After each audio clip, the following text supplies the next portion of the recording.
Второй дубль. Спасибо коронавирусу. Нас попросили так начать. Мы пришли на YouTube благодаря коронавирусу, да? На самом деле, друзья дорогие, мы несколько дней назад уехали в Турцию. Через неделю сидим в Шереметьево, ждем свой вылет вообще в другой город России и думаем, вообще, что происходит. Ехали в одно место, приехали вообще в другое место, куда не ожидали. Знаете, повсюду, практически повсюду мы видим истерию, которая происходит. Я не знаю, как у вас, конечно, в городе, что вы видите. Я вижу просто истерия в разных странах, среди разных людей. Люди стоят в очереди, они говорят об одном. Постоянно одна и та же тема: коронавирус, кто, сколько, где заразился, у кого какая эпидемия, кто кого победил в этой эпидемии, сколько людей умерло и т.д. и т.п. И на самом деле, знаете, сегодня я сделал просто интересную вещь.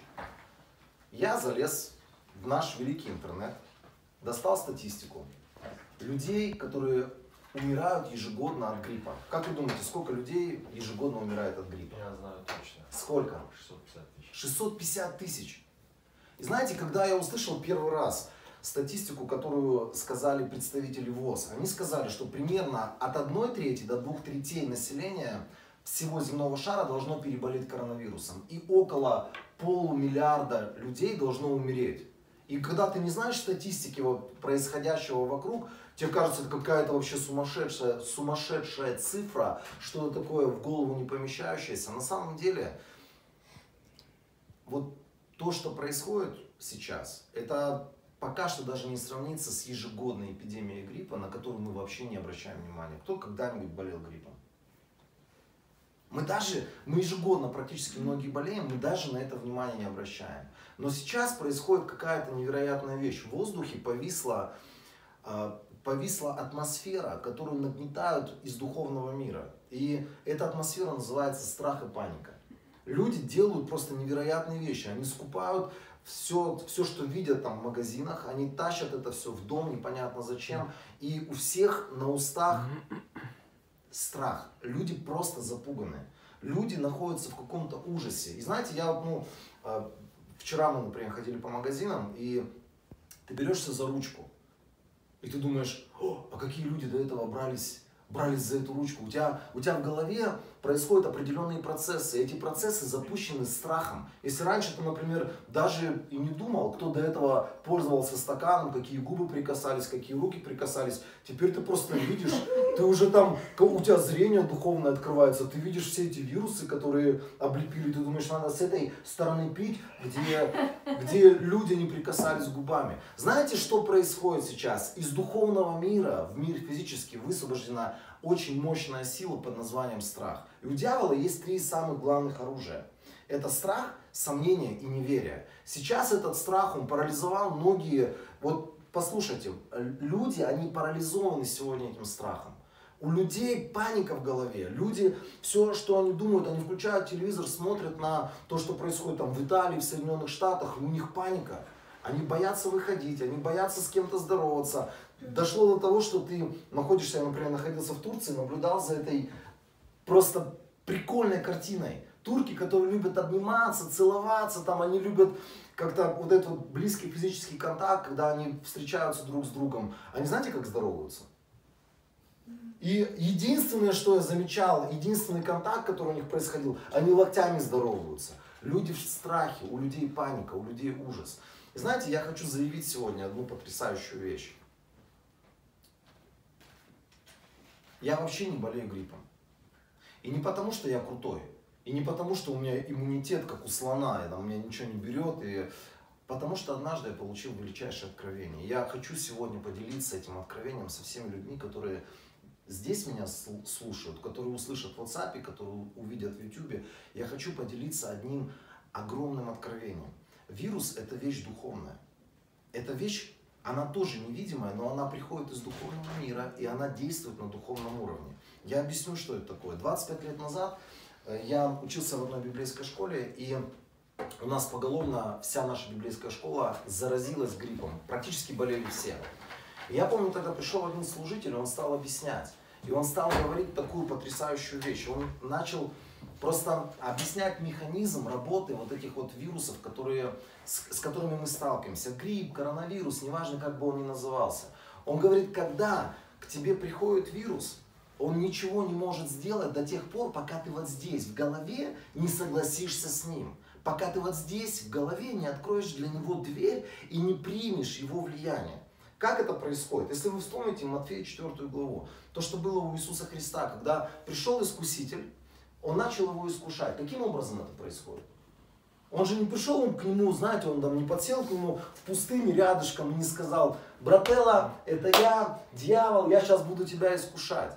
Это не было физическим контактом каким-то, это происходило на уровне разума. Многие из нас, мы думаем, когда мы читаем Евангелие от Матфея 4 главу, что у Иисуса была непосредственно такая близкая личная встреча с дьяволом. Искуситель, он точно так же действовал у Иисуса в голове, точно так же, как он действует у нас в голове.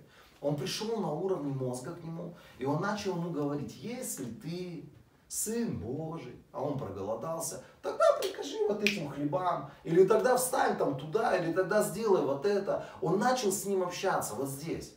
И этот вирус, когда он приходит к нам, он точно так же, дьявол начинает общаться с нами через этот вирус. Каким образом? Когда приходит грипп к нам, мы же начинаем переживать чувства какие-то. У нас потекло из носа, мы чувствуем, что у нас поднимается температура, фивер. Это все начинает, знаете, вот это все начинает нагнетаться. Мы начинаем сразу в голове думать: ага, я чувствую, ко мне это пришло. Мы начинаем понимать, да, какие-то чувства, мы начинаем анализировать. И в голове в своей, мы вот здесь, мы начинаем думать, каким образом: завтра я проснусь, встать не смогу, мне придется неделю, теперь я на работу ходить не буду, мне придется пить там, я не знаю, там чай со смородиной, кто там с чем пьет, с медом. Все, теперь у меня будет вот такое, будет вот сякое, надо сейчас маму послать в аптеку, надо сейчас у бабушки попросить варенье. Все, мы уже внутри, мы готовимся. То есть мы вот здесь согласились с этим. Так и работает. Вот здесь мы с этим согласились. Мы как будто бы соглашаемся с этим механизмом, который в нас этот вирус обманом запускает. И он говорит: завтра с тобой будет вот это, завтра с тобой будет вот это. Так вот, пришел этот служитель к нам в библейскую школу и говорит: друзья, вирус — это вещь фактически демоническая. Это те вещи, которые не Бог высвобождает в нашу жизнь. Это вещи, которые приходят для того, чтобы нас украсть, убить и погубить. Иоанна 10:10. Это механизм дьявола, который он запускает в нашей жизни. И он говорит: все, что вам нужно сделать, когда к вам приходят мысли, например, о блуде, когда к вам приходят мысли, я не знаю, там, о зависти, о злобе какой-то, что вы делаете с этими мыслями? Вы им противостоите. Вы им говорите: отойди от меня, сатана, ибо написано. И ты начинаешь говорить, что ибо написано, ты отвергаешь эти мысли. Точно так же, когда приходит вирус и говорит: завтра ты не встанешь, у тебя будет кости ломать, на работу ты идти не сможешь. А если ты вдруг пойдешь на работу и на ногах перенесешь этот грипп, у тебя будут осложнения. И мы начинаем запускать этот механизм страха. И вот этот служитель сказал: противостойте точно так же, как вы противостоите искушению в голове, противостойте этому вирусу. И я помню, он стал молиться за людей, которые у нас были больные гриппом. И он не столько молился за них, сколько он фактически, он обращался к их голове. Он говорил: вот здесь, в голове, вы должны сказать стоп этой болезни. Что это значит? Знаете, много лет назад, в 96 году, я сломал позвоночник. Это многие люди знают. Я почти 10 дней лежал в больнице. Я исповедовал постоянно: ранами Иисуса я исцелен, ранами Иисуса я исцелен. Но это не работало вообще. То есть я как испытывал страшнейшие боли, так я их продолжал испытывать. Как я не мог спать по ночам, так я и продолжал не мочь спать по ночам. Я мучился все эти 10 дней, которые я лежал в больнице, я мучился от этих бесконечных болей. Я сам себе задавал вопрос, я думал: Господь, ну почему? Почему не работает мое исповедание? До этого же все работало, до этого я получил исцеление от одного, другого, третьего. И в один прекрасный момент я увидел, что внутри меня поселился страх определенный. И этот страх называется информация, которую я получил от врачей. Врачи мне сказали: если ты не отлежишь 80 дней на жестком, если ты не пройдешь вот этот вот процесс восстановления на жестком, 80 дней на спине, никак не двигаясь. Просто вот, если эти 80 дней не будут в твоей жизни, то ты сюда вернешься калекой, то ты рано или поздно окажешься в реанимации, то в конечном итоге у тебя может случиться вообще непоправимое, и если в хорошем раскладе, если ты сможешь только на инвалидной коляске ездить, это будет даже хорошо. Они мне, знаете, они мне вот здесь поставили установку. И эта установка была 80 дней, лежа на жестком. Поэтому любые мои исповедания, я их говорил правильно, они были из Писания, но я в них фактически не верил, потому что внутри меня жила другая информация, в которую я верил. И до тех пор, пока я не сказал во имя Иисуса, я отказываюсь от любой информации антибиблейской, я сказал просто внутри себя, я отказываюсь от любой информации, которая сегодня убивает мою веру, я отрекся от этого, я сказал, врачи хорошие люди, но пусть они сами верят в свою информацию, я буду верить в то, что говорит Библия. На следующий день я поднялся. И я ушел оттуда. И знаете, было что самое интересное? Меня потом многие спрашивают, а ты чувствовал боль? Я чувствовал боль. Когда я встал, у меня болело.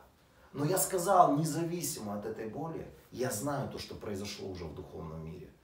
И я фактически приказал таким образом своей болью убраться вон из своей жизни. Так вот, возвращаясь к гриппу, в тот самый день, когда этот мужчина молился за наших больных ребят в библейской школе, я смотрел на это с открытыми глазами и думал, неужели это все работает? Неужели вот так вот все просто, надо просто противостоять этой болезни, противостоять каким-то чувствам, и этого не будет? Прикол был в том, что вечером, когда я пришел домой, здравствуйте, грипп, он был там. Я вечером начал чувствовать себя плохо, из носа потекло, глаза такие обалдевшие, ты понимаешь, что у тебя температура, там уже даже тебе градусник не надо никуда вставлять, ты понимаешь, что там от тебя пышет, ты рожа красная, и ты понимаешь, что завтра все, больничный покой, режим на кроватке, ты не встанешь, и ты уже чувствуешь, тебя начинает от этой температуры кости заламывать, вот это вот состояние гриппа какое-то дурацкое, и внутри вот этот вот человечек, который согласен на все, он начинает кричать, дорогая, принеси мне, пожалуйста, чай с вареньем, я заболел, я вот, буквально вот-вот я умираю, сделай что-нибудь, накорми меня парацетамольчиком. Прям вот этот вот человечек, он и хочет вот, пожаловаться на жизнь тем, что все плохо, вокруг меня ходите, окружите меня заботой. И знаете, в тот самый момент я вспомнил того мужчину, который говорил, противостань этому. И я встал, мне было дурно, мне было плохо, моя температура мне говорила, ложись в постель, мои сопли мне говорили, тебе не надо ничего сейчас исповедовать, у тебя вообще рот не открывается, тебе так плохо. Но я заставил себя, я просто поднялся за шкирку, я заставил себя и начал говорить, ранами Иисуса я исцелен. Я начал цитировать первое послание Петра, 2 главу, я стал провозглашать те истины, которые записаны в этом прекрасном месте Писания, что ранами Иисуса Христа мы исцелились. Матфея 8:17 написано, Иисус понес и забрал наши немощи на крест. Я просто начал это цитировать, я начал это исповедовать, я начал в себе, в самом возбуждать веру. И на следующее утро, как огурец, проснулся, и я понял, что это работает. Я понял, что все в голове. Мои болезни, они в голове. Если я вот здесь соглашаюсь с этими болезнями, эти болезни придут, и они будут мучить меня. Если я вот здесь говорю, это не для меня, уже Иисус заплатил цену, уже Иисус, висевший на кресте, забрал мои болезни почек, печени, желудка, неважно, крови, неважно, какая у тебя болезнь, Иисус понес эту болезнь. Все, что тебе нужно сделать, это согласиться в голове. Сказать, да, Господь, я свободен от коронавируса. И даже если вдруг этот коронавирус придет, и ничего страшного, если он придет, и он постучит ко мне, и я буду чувствовать, меня будет заламывать, и я буду понимать, коронавирус, он уже здесь. Я вот здесь, в голове, не буду с ним соглашаться. И если даже кто-то и будет умирать, это не касается людей веры, это не касается людей Божьих. Поверьте, примите это. Все, что нам нужно принять. Знаете, есть много Божьих обещаний в Библии. Они не будут просто так автоматом приходить в нашу жизнь. Есть обещания, за которые нам надо повоевать. И исцеление – это одно из тех обещаний, за которые мы должны встать и воевать, сражаться. Ты чувствуешь, ты понимаешь, тебе поставили диагноз, у тебя болезнь с которой люди не живут. Ты должен просто встать и сказать, это не мое. Я не собираюсь с этим соглашаться. Даже если я чувствую, что сейчас моя печень распадается на куски, я просто приказываю печени обратно собраться в кучку. И всем мертвым частям этой печени рассосаться по телу и там выйти в злую канализацию. Это работает, друзья. Поверьте, все, что записано в Писании, все наши обещания, то, что касается моего исцеления, то, что касается моих денег, то, что касается моей семьи, все, что записано, Бог не пошутил. Единственное, что мы должны воевать за это. И все сегодня в наших руках. Коронавирус, он был, мы его просто не знали, не видели. Теперь он появился, теперь мы все про него знаем. Люди запуганы. Не надо бояться. Просто прими, что ты больше, чем коронавирус. Первое послание Иоанна говорит, что тот, кто в нас, больше того, кто в мире. Все, что в мире сегодня происходит, мы побеждаем верою, которую мы имеем через Слово Божие. Друзья, не бойтесь. Даже если, может быть, вы будете переживать какие-то чувства, что вам будет казаться, что вы заразились, не раскачивайте в голове. Не принимайте это в голове. Знаете, вот как механизм жертвы, как он работает. Дьявол нас ловит на крючок каким образом? Мы имеем чувства какие-то. Мы переживаем какое-то чувство. Например, вот у нас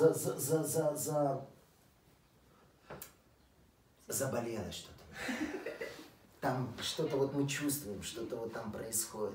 Может быть, я захрипел, может быть, я не знаю, может быть, мне дышать трудно стало, может быть, сердце стало биться там быстрее, чем надо. У нас же как запускается сразу механизм? У нас в голове сразу мы видим кардиограмму нашего сердца, мы видим, что у нас все там с такой кардиограммой не живут, мы уже понимаем, что мы уже на грани, мы бежим к кардиологу, они нам это подтверждают, все. И мы согласны с тем диагнозом, который нам выставляют.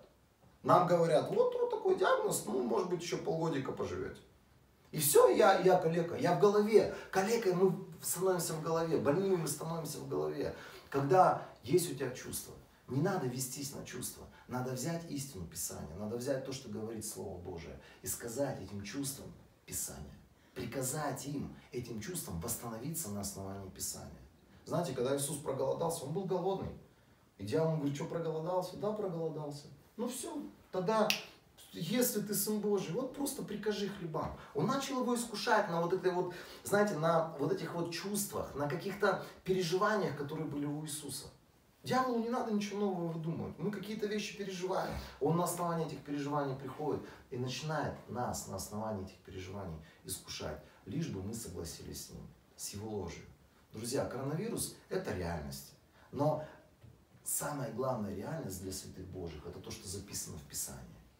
И эта реальность, она говорит о том, что ты и я во Христе Иисусе, мы больше, чем любой грипп, мы больше, чем любой коронавирус. И пусть эта паника, которая есть сегодня вокруг нас, она не захватывает нас. Пусть каждый из нас, мы будем свободны от этого внутреннего состояния страха. И когда вы будете видеть людей, которые болеют сегодня коронавирусом, не бойтесь возлагать на них руки. Потому что помазание, сила, вера, которая есть внутри вас, она будет течь через ваши руки, она будет касаться этих людей и вытеснять любой вирус из организма этих людей. Это вот то, что я хотел сегодня сказать по поводу коронавируса. Аминь.